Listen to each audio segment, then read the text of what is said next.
Good afternoon, everyone. I'm gonna just keep it here. Good afternoon, everybody. This is Ava. She's 16 years old.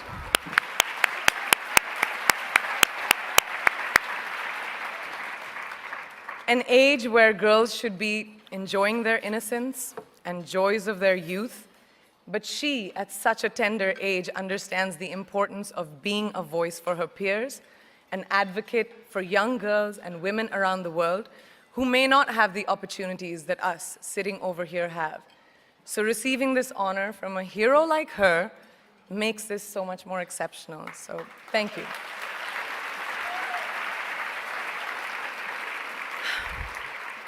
Good afternoon, and thank you, and wow, I am so privileged and so honored to be sharing this afternoon with all of you and these incredibly amazing women that are being honored today. I'd like to extend my congratulations to each one of you, Octavia, Michelle, Kelly, Patty, and all 50 women that have been included in the Impact Report. Your achievements not just inspire me, but also so many others to work harder, to be better, and to make a dent wherever we can. So I'm very, very proud to be standing alongside of you. So in life, you know, there are moments when you stop and ask yourself, how did I get here? Like, why am I standing here? Well, this is definitely one of those moments for me. And I find myself going back to the beginning, back to my roots. I was born to incredible parents, amazing parents who served as doctors in the Indian Army. I was the firstborn, and as far back as I can remember, I made my parents very proud and happy 99% of the time.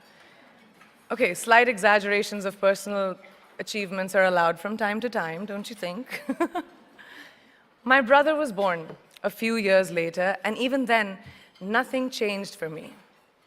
We were both given equal opportunities, and I want to emphasize this. I want to really emphasize this for you because I don't think a lot of people might understand that being equal might seem very normal, but where I come from, India, and a lot of developing countries around the world, more often than not, this is an exception. It's actually a privilege. My first experience of the glaring disparity between boys and girls came at a very, very young age. I grew up in a middle-class family with extremely philanthropic parents who constantly reminded me and my brother how lucky we were and how giving back to those who were less fortunate was not a choice, it was a way of life. Simple. I was 7 or 8 years old when my parents started taking me on these visits in a traveling clinic to developing communities around and villages around the city that we lived in called Bareilly. We were packed into this ambulance, and my parents would provide free medical care to people who couldn't afford it. My job at the age of 8 was assistant pharmacist. So I would count all the medicines, put them in an envelope, and give it out to patients, and I really took my job very seriously, very seriously. But the more I went on these expeditions, the more I began to notice the simplest things that distinguished a boy from a girl, or a man from a woman. For example, girls were pulled out of school when they hit puberty because they were considered ready for marriage and babies. That's 12 and 13, while boys still enjoyed their childhood. Or basic human rights, such as healthcare, were denied just because they were women. Let's call this whole experience trigger number 1 for me. Fast forward a few years and many, many triggers in between. Like a producer-director, for example, early on in my career, I must have been about 18 or 19, telling me that if I didn't agree to the ridiculous terms or painfully low salary in his movie, that he would just replace me. Because girls are replaceable in the entertainment business. That was a memorable one. Made me decide to make myself irreplaceable. But I think what really moved the needle for me and ultimately led me to create the Priyanka Chopra Foundation for Health and Education, and around the same time partner with UNICEF, was an encounter with my housekeeper's daughter.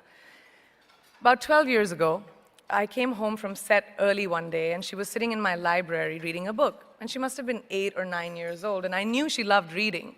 So I asked her, I was like, it's a weekday, why aren't you in school? And she said, oh, I don't go to school anymore. So I went and asked her mother, and I said, why isn't she in school? And her mom said that her family couldn't afford to send her and her brothers to school, so they chose the boys. The reason, she would eventually get married and it would be a waste of money.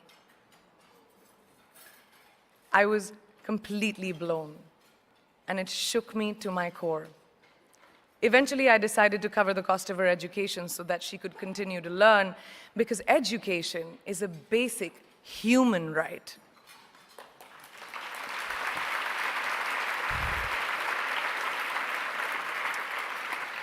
And a huge necessity, especially today.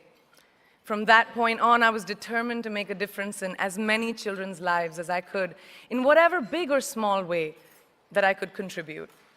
There's a really, really beautiful quote that I read recently, and I think it's absolutely appropriate to explain what I'm trying to say today.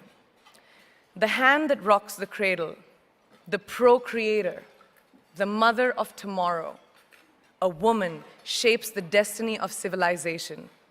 Such is the tragic irony of fate that a beautiful creation such as a girl child is today one of the gravest concerns facing humanity.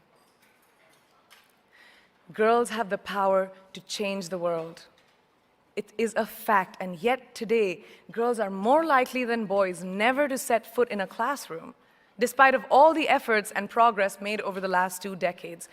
I'm just going to give you a stat, more than 15 million girls of primary school age will never learn how to read or write, compared to 10 million boys. Primary school, it's the beginning of our future. Over the last 11 years, I have witnessed firsthand the incredible work that UNICEF does for children around the world, especially victims and survivors of child marriage, displacement, war, sexual violence. But there is still so much work to do. And for me, that is the fuel to my fire. The reason I'm so committed to this cause, and that is where my passion stems from, because I know that a girl's education not just empowers families, but communities and economies. A result of her education, we all do better. It's just as simple as that. As entertainers and influencers sitting in this room, I feel that it's our social responsibility to be a voice for the voiceless, which is why I applaud each and every woman in this room for being such a badass.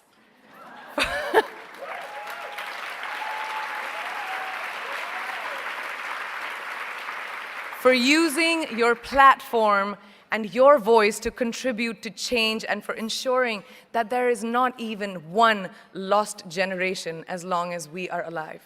I'd like to thank Variety and all of you for encouraging me and all of us in this room to keep going and fighting on. Thank you so much.